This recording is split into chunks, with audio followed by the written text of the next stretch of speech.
Bryce met Julie for the first time when he came in to live in the same neighborhood as her, with his family. He was just about to enter his second grade in a new school. This girl Julie, however, took a weird liking to the young boy the first time she saw him. Ever since that moment, Julie never stopped trying to catch Bryce's attention. However, Bryce on the other hand found it very difficult around her. She used to annoy him and follow him like a tail. Even at school, Julie made it very hard for him. Ever since the first day at his school when Julie hugged him in front of the whole class, the kids in his class teased Bryce about his little girlfriend all the time. He never missed a chance to ignore and avoid her, knowing that she was obsessed with him for some reason. But Bryce couldn't bring himself to tell Julie not to follow him around, straight to her face. On the other hand, Julie fell for Bryce the first time she saw his dazzling eyes. She always thought that he must also felt the same for her, but was just too shy to let her know. On seeing his family the first day, she offered his father to help them move in, which eventually resulted in them both holding each other's hand. For Julie, this felt like a dream. She imagined that she was about to have her first kiss. But Bryce's mother appeared and Bryce ran behind her with his face turned red.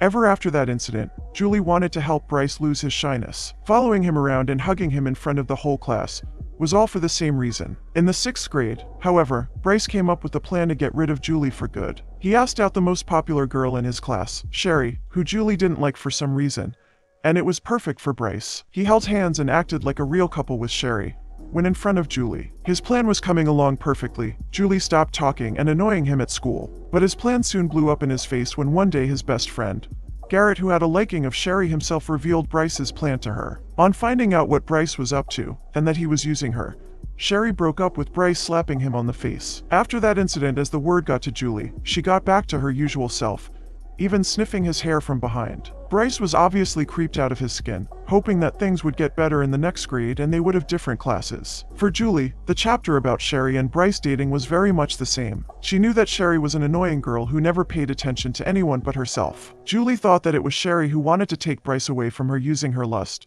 and hoped that Bryce would see through her and soon leave her. Her desire soon got fulfilled when she saw them breaking up with each other and Sherry slapping him in the face. Soon after that, Bryce started to talk to Julie nicely again. She sat behind him the entire year, sniffing his hair that smelled like watermelon. Bryce's grandfather also came to know about Julie through a newspaper, where she was featured because of the stand she took against the cutting of her beloved sycamore tree. She had a great liking of the sycamore tree, spending every morning at the top of it, asking. She sometimes even asked Bryce to come to join her to enjoy the view, which he avoided every time, making up an excuse. Everyone in the neighborhood was bugged because of her habit of shouting while up on the tree. People in the town, including Bryce's father, had another thing that bugged them about Julie's family: their house. It was a shabby house with vines and weeds growing all over the place, and her father spent a lot of time painting on his lawn. However, despite all of this, Bryce's grandfather was very much interested in knowing about Julie through his grandson. He showed Bryce the newspaper, with Julie featured in it once again, praising her, saying she has an iron backbone. He even asked Bryce to invite her over to their house sometime,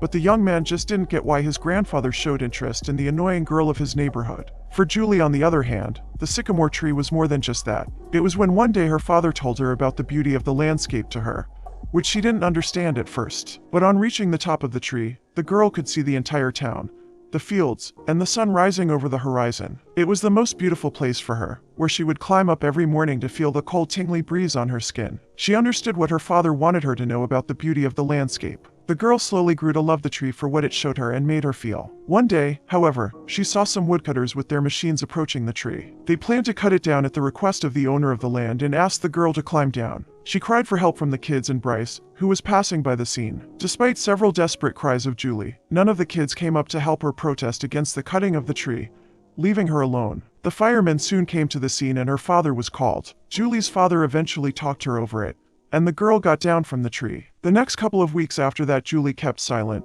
losing her favorite place in the town. Even Bryce felt bad for her. Seeing her like this, he thought of approaching her to offer sympathy, but later dropped the idea when he was reminded that this was all he wished for. She wasn't bothering him anymore. Sometime after the incident, Julie's father gifted her a painting of her very dear sycamore tree. She was overjoyed seeing the tree again, hugging her father. She hung the painting in her room, seeing it the first thing in the morning and the last thing before going to sleep every day. She eventually felt her perception change over things and Bryce, wondering if she felt the same way about Bryce anymore. Some weeks later, Julie started to grow fond of eggs. She watched them grow, studied them, and was fascinated after seeing the sign of life up close. She participated in one the science fest held at their school, where she demonstrated and explained the hatchings of the eggs. Bryce, however, wasn't really a fan of her liking of eggs and was mad at the fact that she even won the first prize instead of him. One day while taking care of her chickens, she noticed that her hens were laying eggs, and that day on their household overflowed with eggs. Soon her neighbors offered to pay her for the eggs, and she decided to give away the rest of them to Bryce's family as a token of appreciation for their kind nature. Bryce's grandfather and mother much appreciated her gift and her kind nature, but Bryce and his father had a different view over it. Both of them didn't like receiving eggs from the girl. His father asked him to return the eggs. Bryce didn't want to say no to her and came up with an idea to throw her eggs whenever she delivered them to him. She was happy to share the eggs with his family and he disposed of them with the garbage.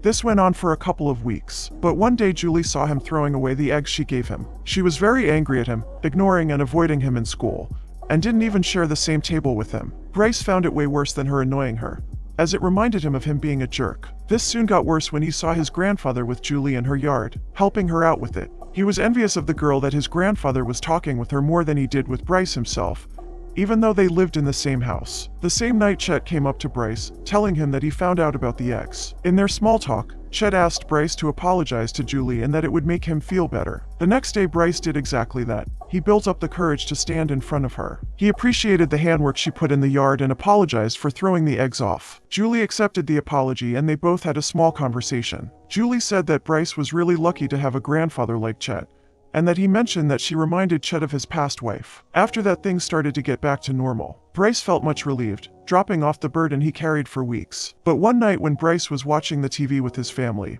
his father got into a heated argument with Grandpa Chet. His father was furious with Chet for spending time with a stranger, rather than his own grandson. He also mocked Julie's family, calling them clumsy and weird. To this Chet replied furiously that the family had several problems and disclosed why they couldn't maintain their lawn or their house. He mentioned Julie's uncle had a brain abnormality due to his neck getting wrapped around with the umbilical cord when he was a baby, just like Bryce. Bryce's mother walked away hearing the argument, his father behind her. Chet revealed to Bryce that he also had his neck wrapped around, but fortunately, the doctors managed to detangle it before any further harm. Chet and Bryce went out to take a walk outside where his grandfather told him that Julie was a very special girl. He mentioned to him how they both talked for hours about the feeling she felt while she was on that tree. This thought was stuck in the mind of Bryce. He kept thinking of her all night, how she talked about the feeling of being held above the ground, and having the cold breeze touch her hair. This was not how a kid talks and he slowly started to get fond of her. Going back to Julie's home, before she fixed her yard she asked her parents to let her do it,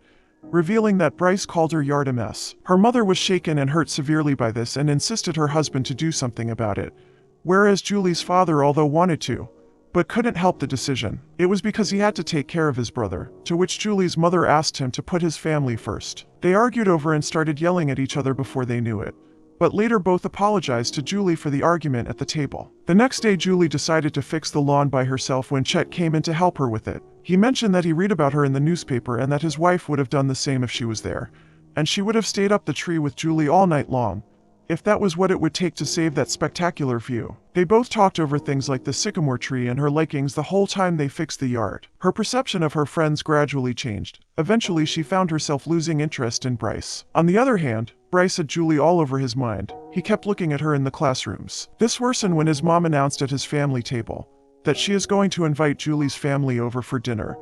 Bryce's father and Bryce himself were against this decision, but it was no use. The lady had already made up her mind. At school, Garrett found the newspaper article featuring Julie in his folder, and Bryce had no cover-up left on him. He and Garrett later had a talk about his sudden interest in Julie. Garrett told him that he didn't actually like her. He just felt bad for throwing the eggs she gave him away and insulting her yard. Garrett kept making fun of Julie and eventually about her uncle who was mentally challenged. Hearing his friend crossing the line, Bryce had enough of it. Giving off a fake laugh to Garrett, Bryce left him in the library and went home. Bryce then admitted that he in fact grew feelings for her, as he felt wrong when Garrett insulted her. This was never like that before. However, Julie heard everything that Bryce and Garrett spoke. When she was studying in the library, a friend of Julie came up to her, mentioning that she found out that Bryce had a huge crush on Julie and that she saw him looking at her. Julie denied it at first, but then her friend dragged her to where Garrett and Bryce were talking. Both the girls started eavesdropping on the boys. When Garrett made fun of Julie's uncle and Bryce laughed about it, Julie was devastated by this, and lost all her feelings for Bryce at that very moment. On the same day, Julie, who was watering her lawn, saw her dad leave the place for his brother Daniel's birthday. Knowing this, Julie insisted on going to see her uncle too, and they both went to the apartment Daniel was staying in. At first, Daniel was scared of Julie, but they later patched things up as he came to know that she was his niece.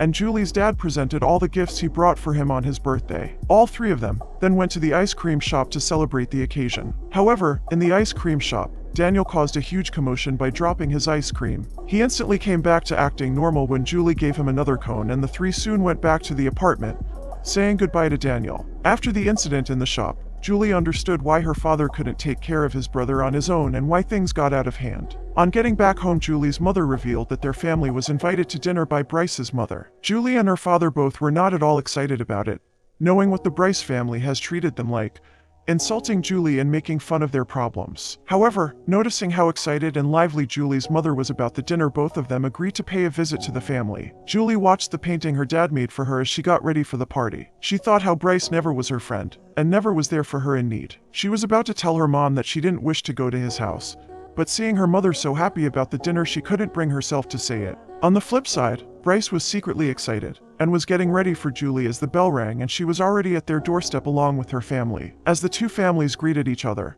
Bryce came up to Julie. He told her she was looking pretty, but she told him that she heard how he and Garrett made fun of her uncle at the library, and not to speak to her ever again. Before the young man could understand what just happened, she left him and went on to join the conversation between her father and Grandpa Chet. Bryce stood there speechless and embarrassed. However, gathering up the courage to speak to her again, he apologized, saying he knows what Garrett said was wrong, but he couldn't justify himself by laughing about it and not saying anything to his friend. She took a seat with her family at the table, leaving him yet again, calling him a coward for not being able to speak up to his friend. At the table, she sat in front of him, not uttering a word to him, not even looking at him. Unknown to the cold conflict between the two kids, the families chatted on various topics. Bryce's father brought up the topic of the sycamore tree, saying that he was relieved that it was cut down. On this note, Julie's father commented about how for some people it was the jewel of the neighborhood. Bryce wanted to speak up too, but didn't, as he did not want to go against his father. The family continued to chat when Bryce's father stirred up the conversation by asking Mark and Matt, Julie's brothers, about their future plans, to which the brothers revealed that they planned to focus on their music career after high school. Onto which the man's wife also mentioned that Bryce's dad used to be a saxophone player. The twin brothers asked him if he would like to come jam with them sometime, but the man refused the offer, saying it was a thing in the past. Hearing this, Bryce was reminded of something. He noticed his father trying to fake a smile, but failing. Julie also noticed that inside his shining cover, Bryce's father had something dark and rotten inside him that he hid from everyone. The rest of the evening passed pretty quickly. However, Julie still wouldn't look at him. Before leaving, however, Julie apologized to him for talking rudely to him, but in his heart, he knew she didn't forgive him. He felt worthless and ashamed. Shortly after the dinner, the family had a small argument yet again, which rapidly escalated, and Bryce's father ended up slapping his own daughter. On his bed, Bryce wondered why his dad was acting like so. He wondered, why did his father despise Julie's family, her father's paintings, his yard, and whatnot? He was just envious of them and was mad at himself.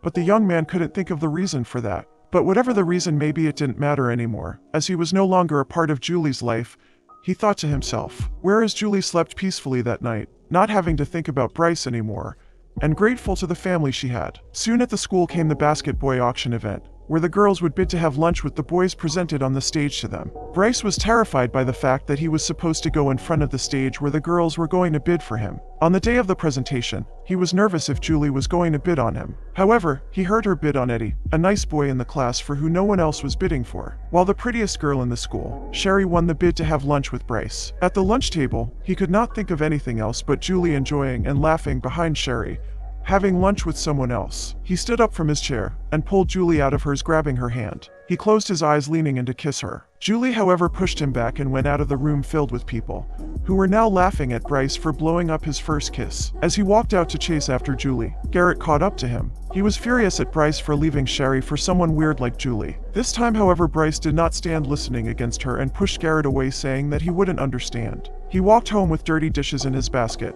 and went directly to Julie's place, knocking at her door. But there was no one to answer his call. After getting home, he tried calling her cell phone, but Julie's mom picked it up, telling him that Julie didn't want to talk to him. Bryce knew he wanted to talk to her, and then he came up with an idea. For Julie, however, the turn of events on the day of the auction were very different. In the morning, he decided to leave her money behind at her house so that she just couldn't bid for him out of temptation. But when riding her bike, her neighbor called out to Julie, giving her the money she was yet to pay the little girl for the eggs she delivered to her. Resisting at first, Julie decided to take the money to her school and pretend that she just didn't have it. Reaching school, she ran into Sherry, who planned to bid on Bryce. Julie, even though furious, told her to go ahead and waste her money over him, that she was over him anyways. But the closer his name came to announce, the more impatient she got. However, before Bryce came, Eddie, seeing that no one else was bidding for him, she bid for him out of sympathy. She then had her lunch with Eddie, but her mind was continuously shifting over to his side where Bryce was sitting. Suddenly, when he came up to her to kiss, she pushed him away and went straight to her home. She kept ignoring him for 2 weeks, not receiving his calls or answering his knocking on the door. However, 2 days after trying continuously to reach her,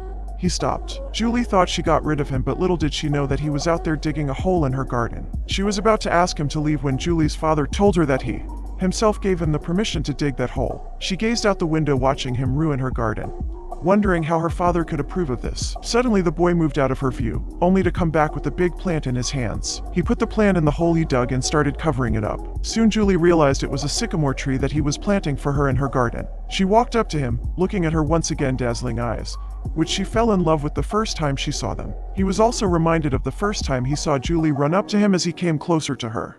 They both got low to the ground as he gave Julie's hand a soft touch. She smiled at him with happiness once again as both of them planted the sycamore plant into the ground.